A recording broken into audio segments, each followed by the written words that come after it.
Hi, Deb. Thank you so much for joining me on the Emotional Leads podcast today. Thank you so much for having me. I'm thrilled to be here.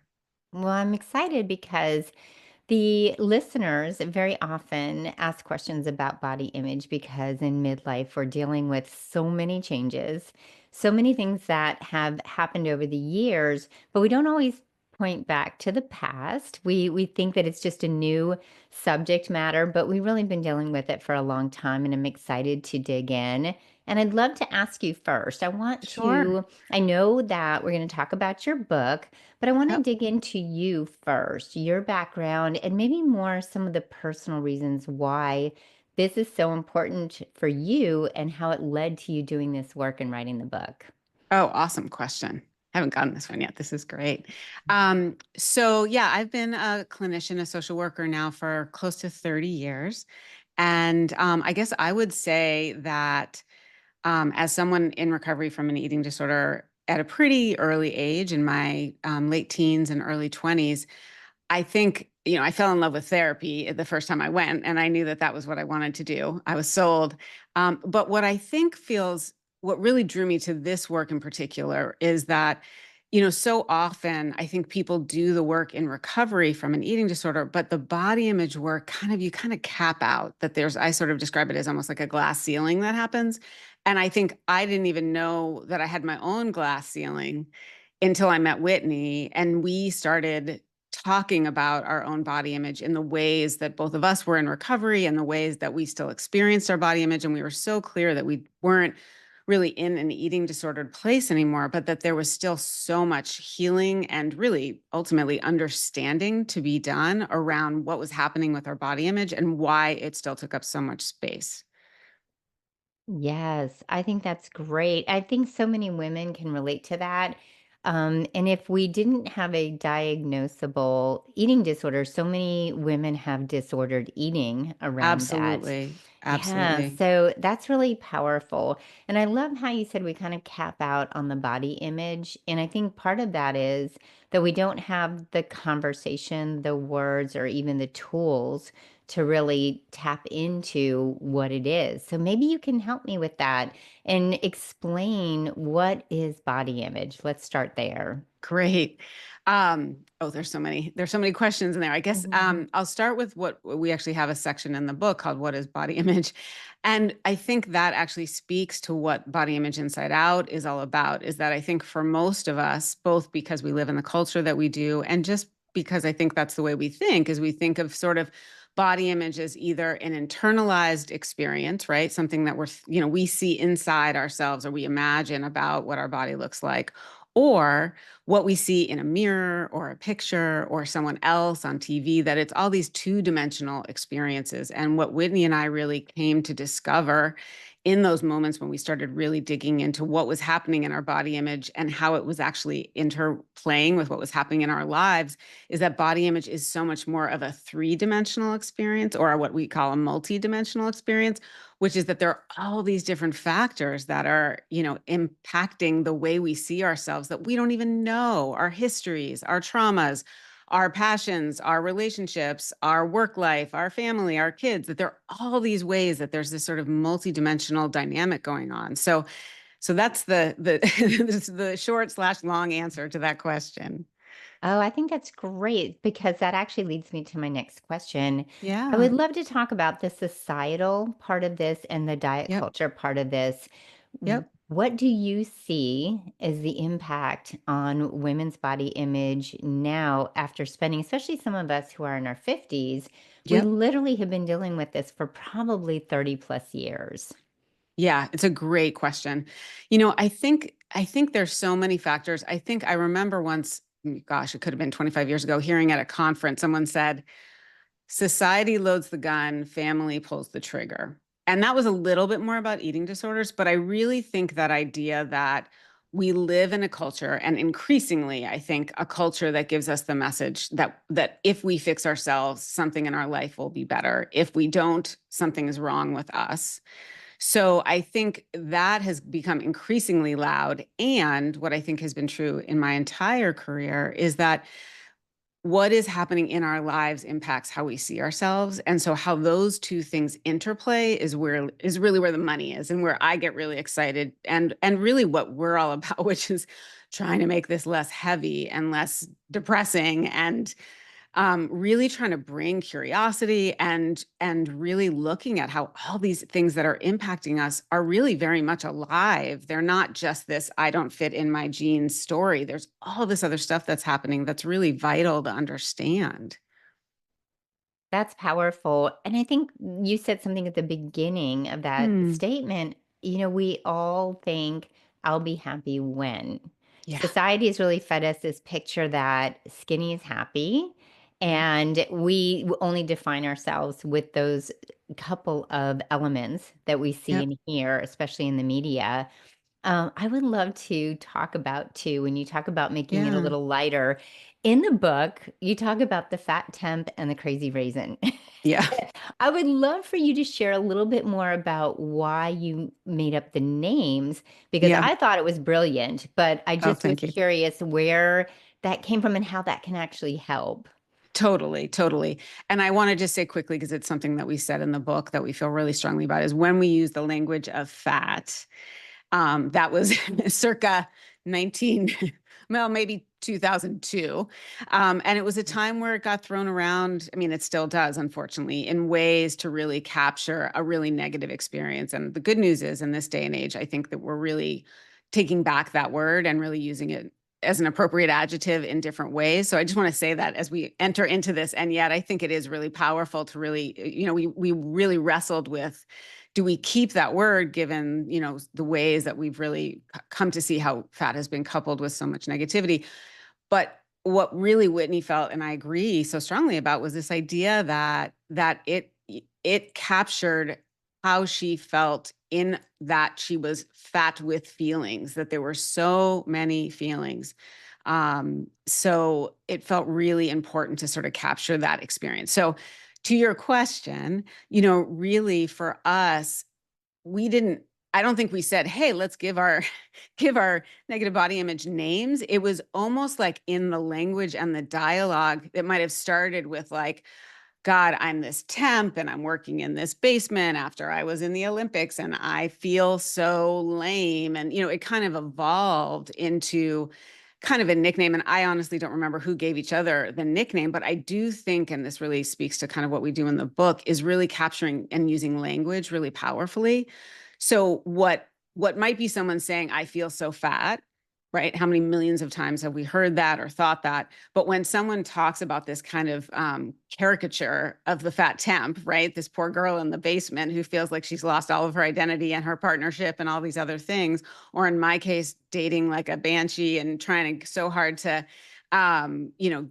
get through all of this crazy dating experience, that for both of us, we felt so ridiculous, kind of, and there was something so powerful about kind of capturing that through someone else's eyes. And that's so much of what we talk about. I think we sort of co-named each other's parts, and yet the way we could giggle about it when we moved it out of this experience of what we call, body image is created in negative body image is created in isolation. It's an individual sport, and it's healed in connection. So the difference between the loops that we do ourselves and then what it feels like when we're in connection, and we can giggle about feeling like a crazy raisin and wearing the same dress to 18 weddings in one spring, and those kinds of things, it totally changes the experience.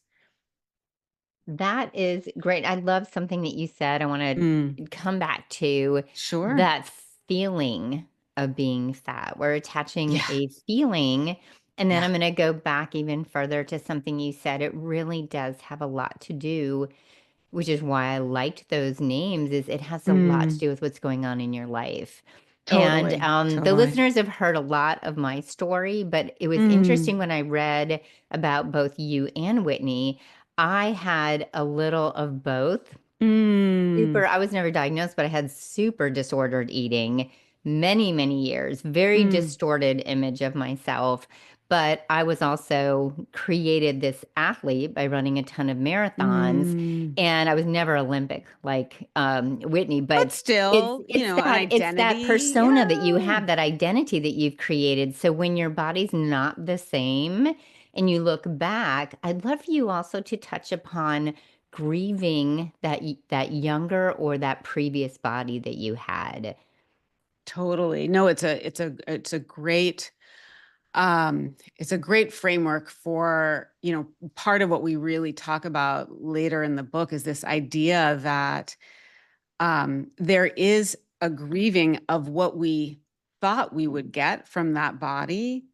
And at the same time, part of the healing is realizing that the things that we're actually really craving may not actually be coupled with that body. So I think there's this kind of combination of what we thought might happen, or we talk a lot about what body parts you actually covet in someone else. We talk a lot about jealousy and ways that we make assumptions about other people's experiences and what kind of life comes with that body.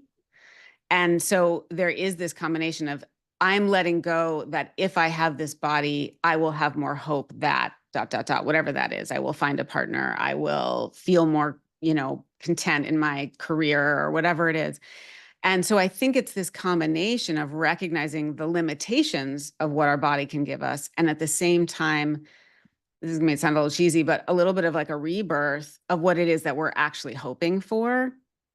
It's so funny. Just this morning, Whitney sent me a Instagram of this woman. I don't know her exact age, but I'm going to say probably in her 70s. And she kept talking about she's fabulous in a bikini, in a bathing suit, saying the thing is we're not what we're searching for and fixing our body is not what we actually want. It's actually vitality that we really want. And I love that word and I love that message. And I think when you ask anybody, whether they're 20 or 80, what it is that maybe they're idealizing, most of the time it's going to be about that aliveness and that vitality more than it's going to be about if I have this butt, I will, you know, fill in the blank, get the date, get the job, get the, happy life. Oh, I love that. And I love how you talk about jealousy and Mm, coveting someone else's body part. And just to be completely honest, and my clients tell me the same thing. They tell me the body yeah. part that they're just looking at when they get out of the shower and they just can't look anywhere else. I will look at someone's stomach, and it's not just because of me. I really do think that we Hmm. societally have somehow created something around the flat stomach, even though we're women giving birth sometimes. We have roundness, we have we, femininity, and yet we and we still should have digest nothing. food. Yes. Bloating can Yeah, create a bad body image day for some people. totally. So that is a very, very powerful thing. And I think you said something in the book about jealousy Mm. actually being a good thing. A Can you touch teacher. upon that? Yeah. Yes. Yeah, totally. That's actually one of our earlier exercises. And I honestly have no idea how we landed there, but it has been so powerful over time to use it. So, what we talk about originally, ironically, since you use the language, the exercise used to be called the skinny girl. And it actually, the origins of it were this experience when I would be trying to talk my clients into going to a workshop and they would be saying, of course, like, oh my God, what are the people going to be like? It's going to be so scary. But the biggest piece was that girl, that skinny girl is going to be there. And that feels terrifying and overwhelming. So, what we over time, I guess that's really what taught us about the exercise is we thought, oh, who is that girl and who is that person for each of you and what does she or he or they have that you want, and again what comes with that body. So really we call it the pedestal person. It's who we hold on a pedestal, and it's really, again, it really speaks to the ways that we try and lighten things up because we really want people to have more curiosity and really have the opportunity to get to know these parts of them that have been holding these beliefs about what somebody's body looks like and what that body gives this person. So it actually is almost like an unpacking. That's wonderful. And I think that let's go back Yep. to curiosity. I Sure. love the curiosity over the criticism, and I share that with my clients all the time. We have to be an Yeah. observer of what's coming in And I also want to go back to the family in the past a little bit Right, right. because, for example, working with someone who grew up with other females in the family who may look different, who in their eyes were validated more, maybe felt like, we come also from generations of people who did use different language. So, what we feel now is appropriate to share about someone's body, even in the family, wasn't necessarily appropriate in the last generation, the generation before. So, how are you helping women to work with that past in a positive way so that it's not resentment towards the people, but maybe more just understanding and, like you said, that curiosity? Yeah, it's an awesome question. I mean, there's so much I could say about curiosity. In terms of family, the language that I've always used is this idea of currency, that in different families, there's different currency. And it could be, as we were speaking of before, athleticism or fitness, or it could be a certain body type or a certain way of managing your body or having discipline. So learning more about your family currency, and as you said, even ancestrally, there may be certain values in there that may be associated with trauma. They may be associated with aspects of the culture that were snuffed out, or all kinds of different ways that, we may inherit beliefs about what our body should be. It may be spoken, it may be unspoken. And so learning more about not only your body story, but really your family's body story. And you may not have heard it all directly, but just in your own experiences, you can start to find the language for that. And I love talking to people, particularly I work a lot with folks maybe who are adopted or immigrated here from another country, and how those different experiences of whether it's the color of their skin or the way their body might be different from either their peers or their family members, even how that can really inform identity and really helping people get more of an understanding of that history that they're carrying kind of in their bodies. That's powerful. And we carry all of that in our bodies in one form or another. So Absolutely. that's amazing. I'd love for you to talk about your body self approach. Sure.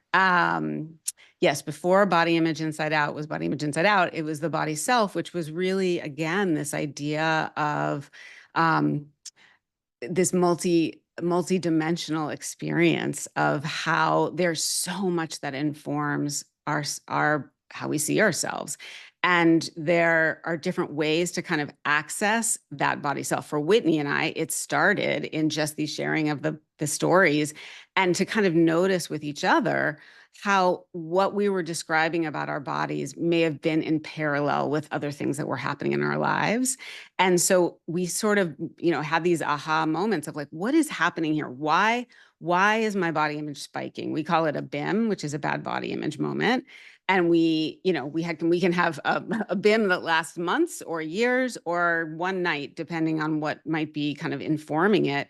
But this idea that there's so much to learn about when our body image spikes and why, and again, seeing negative body image or a BIM as an opportunity to learn something rather than an opportunity to sort of beat ourselves up or just end up in the fetal position on top of 20 pairs of pants. So, it's really curiosity is really at its core. I think it's always coming back to curiosity, and I love that. And Yeah. it's like you have a Whitney, I have a person that is also my Hmm. accountability partner, and we've promised to share when we have those moments. And I do Mhm. the same thing with clients, just having that ability, like you said, to share the stories.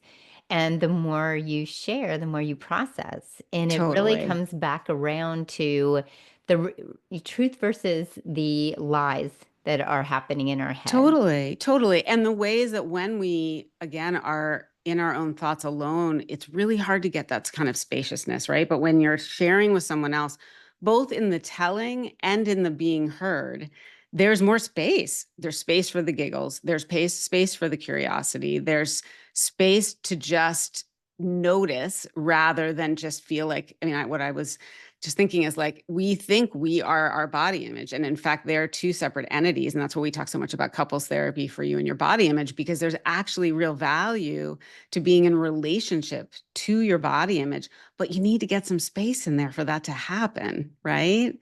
Or you're not going to be able to talk to each other. Oh, that's powerful. And I do remember that from the book, The Couples Therapy. I Yeah. thought that was really powerful. Another thing I thought was really great, we Mm. are told when we get on Instagram, we get on any social media, eat more protein, lift those heavy weights, all the things for women over 40.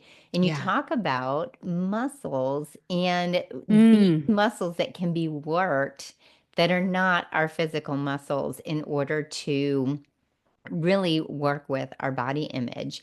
And I love the term muscle because that Mm. means we have to do it often. We can't just let it go. So talk about the muscles. Yeah, yeah. Well, I was thinking it's the idea of it being a practice, right? That you don't heal body image and then you get to the finish line and you're like, yes, right? That's not how it works. It's a practice.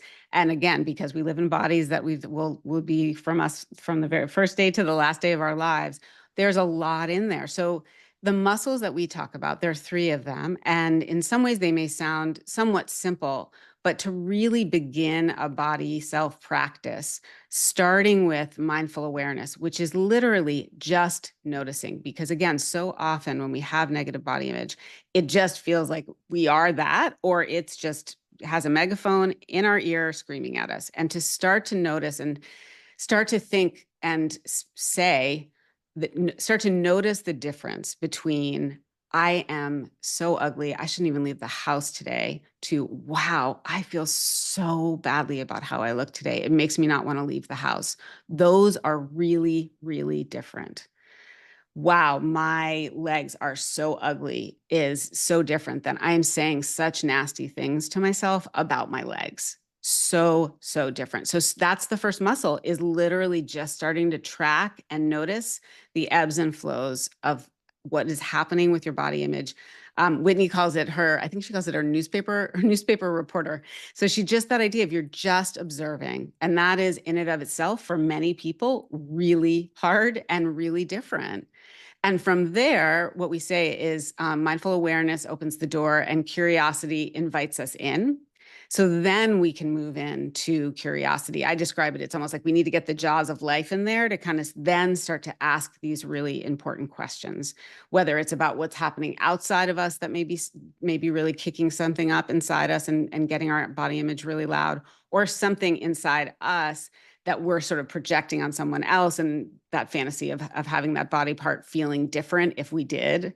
So those two ways of thinking about curiosity. And then the last one is compassion, which is when we have more of that spaciousness. Curiosity, mindful awareness opens the door, curiosity invites us in, and compassion allows us to show up for ourselves. And it's such an, I don't want to say overused word, but maybe a word people sort of, just sort of say, yeah, I should be more compassionate.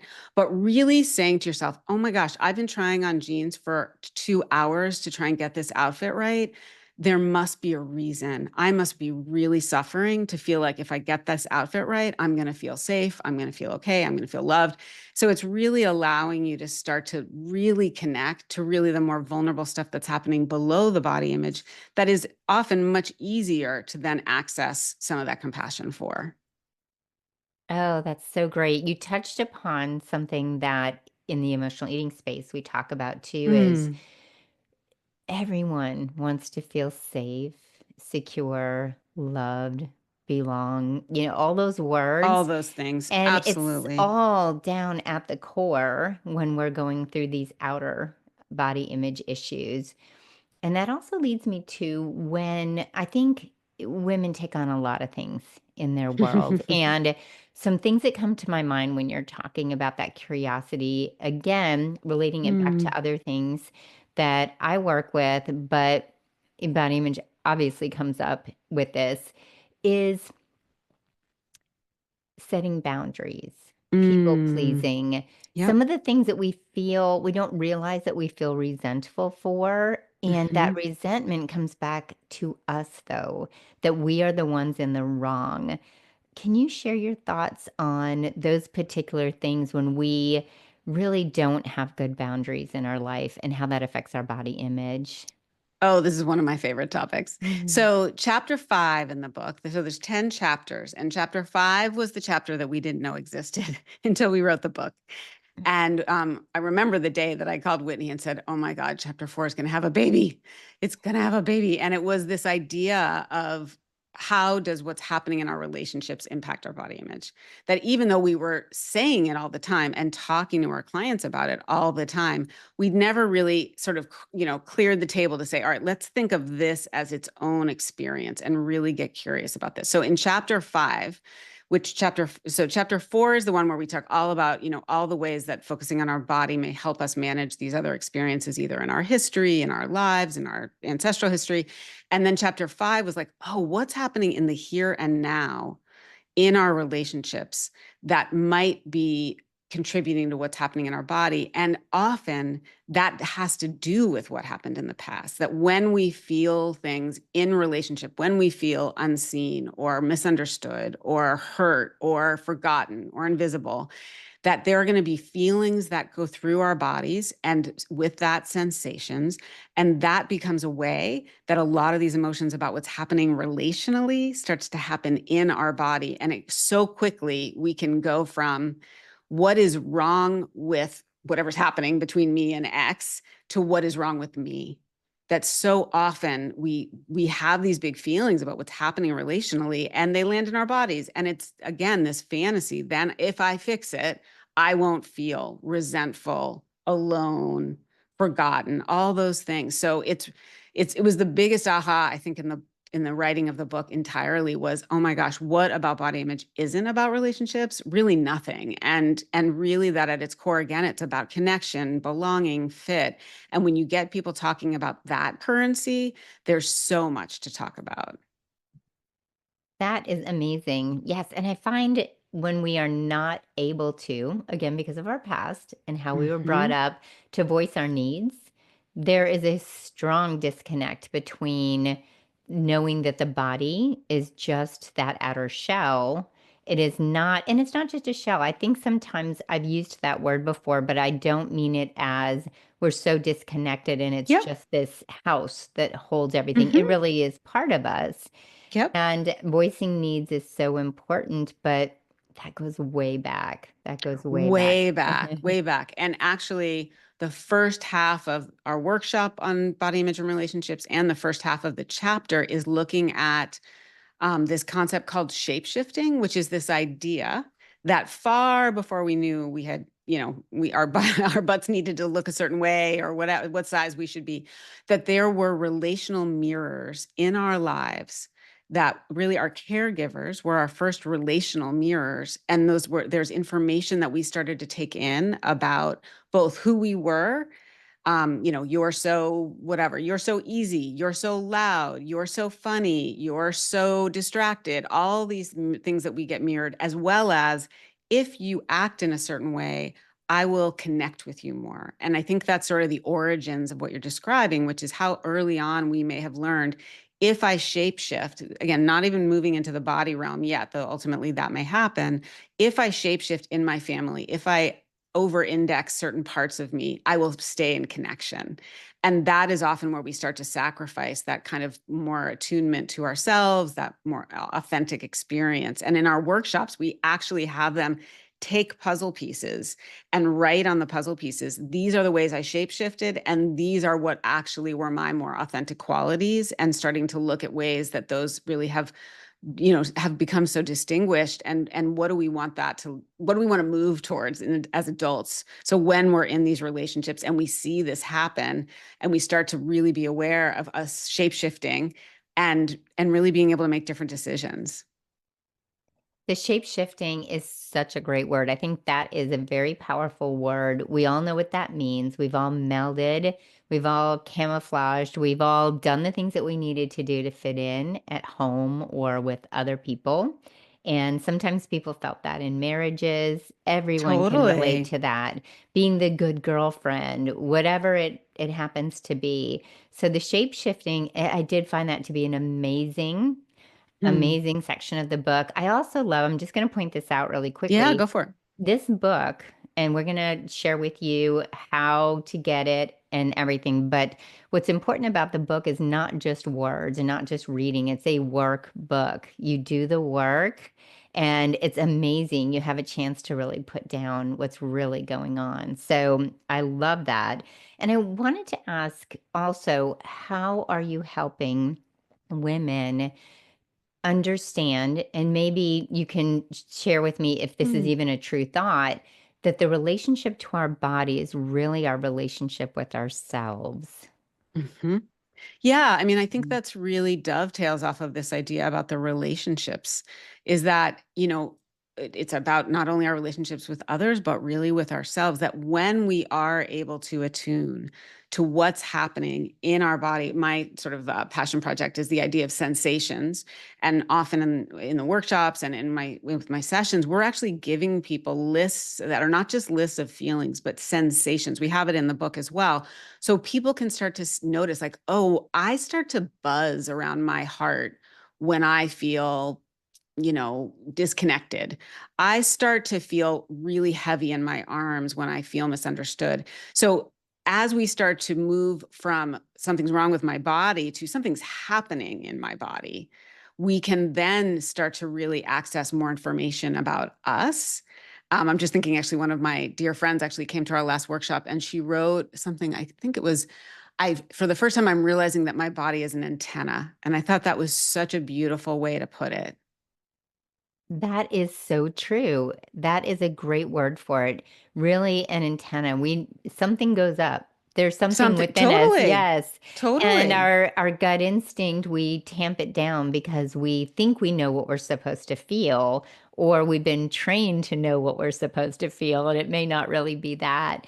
I love that totally. because when I read that portion, the sensation that came up for me Mm, was just that tightness in the chest, yeah, that tightness, that inability to breathe deeply, the inability to voice things in a good way. Because, yeah. when we don't breathe well, we also don't think well. And so you talked about creating that space for compassion, that space with mindfulness. And it Mhm. takes, if you're already in that fight or flight mode based on those initial feelings, it takes a little while to get there. Totally, totally, and I love Mhm. that you bring that in. I mean, I'm so connected to this idea that, what you were describing is we also don't digest, right? Like, we don't move things through our bodies, and so we're taking so much in aside from food. And when it's hard to digest it or it's hard to stomach it, that does affect the way our body moves. And that often does lead to things like bloating, which then does make us feel quote unquote fat. So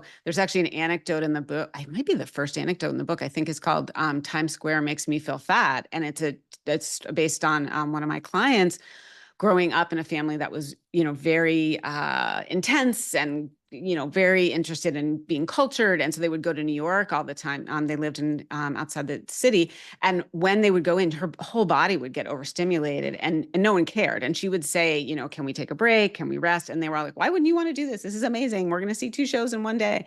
And for her, it was so overwhelming. And over time, she started to feel quote unquote fat, right? And it was much safer for her to focus on my body feels fat. Can I not eat all day? Can I, whatever it is to manage was really, it's a great example of feeling fat with feeling. She was so overstimulated. Her body was so upregulated and no one was helping her digest or manage all the stuff that she was taking in. That is an amazing example. And again, also even the little part that you threw in about, well, can I just not eat? It just makes it really interesting how again, I think that we're really good fixers. So we Totally. just think we can fix it. I'll just not Totally. It's a eat. way to Yeah, adapt, it's a way to right? adapt. It's a way to fix it. Everything's going to be fine until it's not, because we do get hungry and then we blame ourselves. And let's talk Totally. about the Yeah. shame, actually, because Yeah. that was my next question anyway, is Yeah. how are you helping women deal with the shame around their bodies? Yeah, it's a great question. I mean, I think the first line of fire is actually working with them about the shame about their bodies. That even though we live in this ridiculous culture that tells us all these messages every day, most people, especially in that demographic, as we get older, we feel like this shouldn't matter anymore. Why does this take so much space in my mind? I don't feel this way about the people I love, all that stuff. So often people, and it's part of why we think the workshops are so healing and why we wanted to bring it to the world, is that people feel so alone, even though they know everyone's in diet culture. They do, I think there is a misperception that there's something wrong with them for still thinking this way or believing these things. And so we really want to say again that when we're in connection, a lot of that shame can start to shift and we can move more into curiosity. So that's sort of, I think it's really important to name the shame that keeps us from being in connection about the suffering. And then the second piece is again, if we've learned that there's something wrong with us, that there's something that isn't right, that's where we want to do more digging about what is that wrongness or rightness actually connected to. It may be something we was again mirrored back to us. It may be something we believe about ourselves. That's why I love the metaphors around fit, because sometimes when we're in something that doesn't feel like a fit, a job, a relationship, um, an activity, even, we're trying to do some exercise that doesn't actually feel good to our bodies, and then we have this belief that because we can't do it, there's something wrong with our bodies, instead of yuck, this, I hate fill in the blank, running doesn't feel good to me, or Pilates just is boring, or whatever it is. So again, I think the more we can actually get curious, I do think the shame abates, because you're actually learning more about what's actually underneath this, instead of just this, what many people would say is superficial. It is superficial, but it's superficial because there are all the layers below it. Wow. That is just mind-blowing right now because I think about, Thanks. yes, it's amazing. I think about how sometimes we're conditioned to think that certain things are good. It could be from growing up, it could be from the media, it could be from, whatever culture we're in, our generation. But the working out one hits hard because I wanted to be a yogi so badly. And as you know, I ran marathons. So Right. I could not slow down enough. And everyone kept telling me how great it would be for my body to do it. And I kept thinking there was something wrong with me. And I want to touch upon Yeah. another part of this. The conversations with women around why we care about some of these things. And I was just in a conversation not too long ago with women about whether or not to do Botox, whether or not to let Hmm. your hair go gray, whether Yeah. or not to worry about, can I still achieve the six pack abs? And so I love that you talked about that because we are allowed to do whatever we want, but for some reason, again, I think it's that safety, that belonging, that feeling like Mhm. you're a part of things that we get all caught up in doing all the things of the people around us. So, is there any thought on surrounding yourself also not just with Mm. understanding yourself and having that couple's relationship with your body image and yourself about surrounding yourself with people who may be like-minded? Yeah, that's a wonderful question. So the last couple of chapters, we really talk about like, okay, so now you've learned all this stuff about how your body image has been trying to help and be a heroine in your story, and all the ways that it's giving you information. And then the last couple of chapters are really about like, okay, so now you've got the raw data. What are you going to do with it? And one of the pieces of that is what we call the dream team.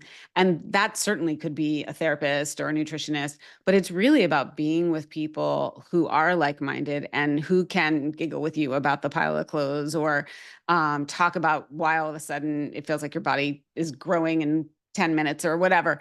So I think having people around you who can really support the curiosity, support the compassion, obviously, it feels so, so important. And I just wanted to circle back also when you were talking about the Botox or the blah, blah, blah, that the word that came to mind when you were asking is about resonance. Because I think for each of us, we all are figuring out, how do we want to express ourselves? How do we want to be who we are? So for somebody, Botox may sound like the worst idea ever, totally out of alignment.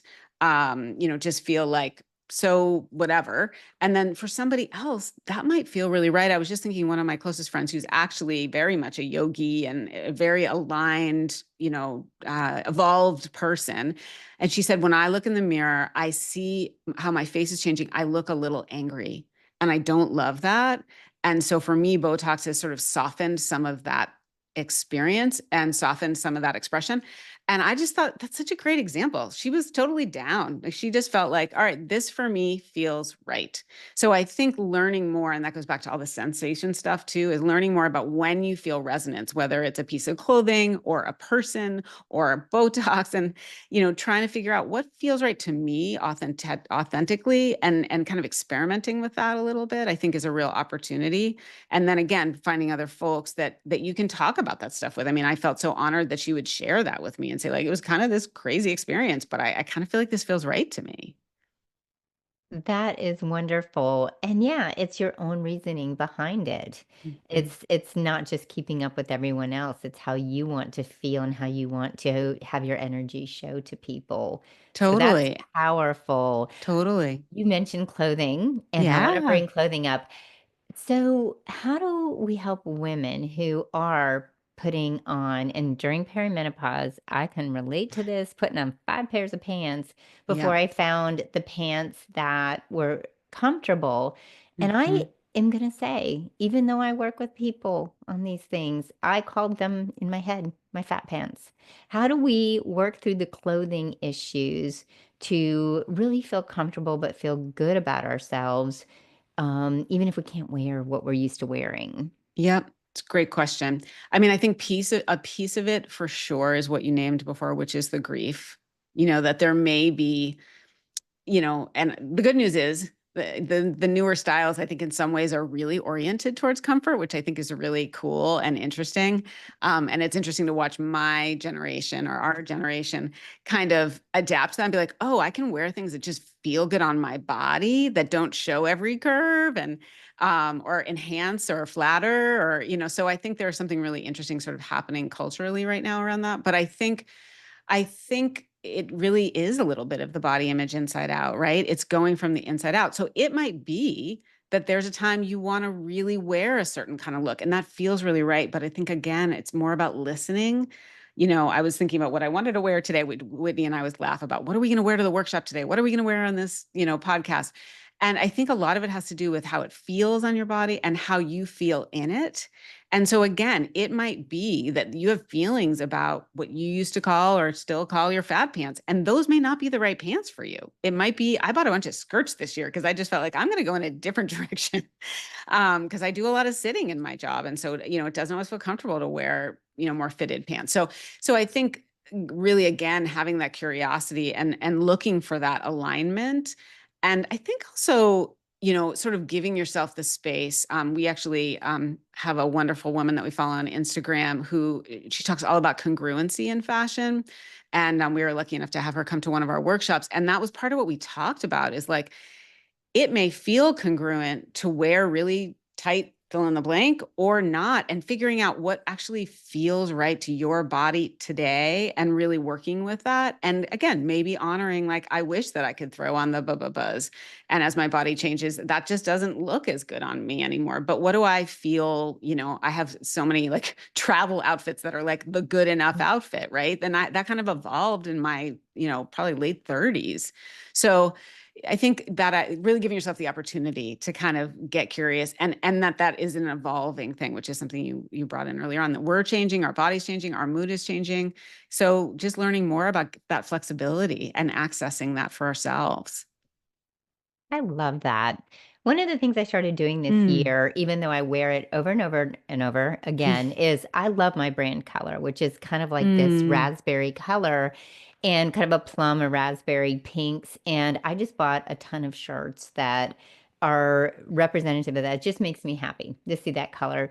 I Yeah, I never love thought I that. would do this, even though I feel pretty good in my body. I still have a lot of elastic waistbands because there are a lot of cute pants out there, but I'm like you, just sitting and sometimes it's Yeah. just not comfortable. And I love that, just finding things that are congruent, but not just with your body, but Your personality and what you feel good in. Totally, Yeah. totally, totally. And giving yourself that flexibility. I was thinking with this woman that I mentioned who talks so much about congruency, she does most of her shopping, almost all her shopping is thrift shopping. So she finds these cool jumpsuits and overalls and all these great ways to express herself, but it doesn't mean buying a whole new wardrobe. It's like what makes your socks roll up and down? What makes you excited? So if that color is your color, right? That may change or it may not. Like really figuring out what, and that's because it's such an embodied experience. And that's really what we're going for. Again, sensation and what your body's telling you about what feels right.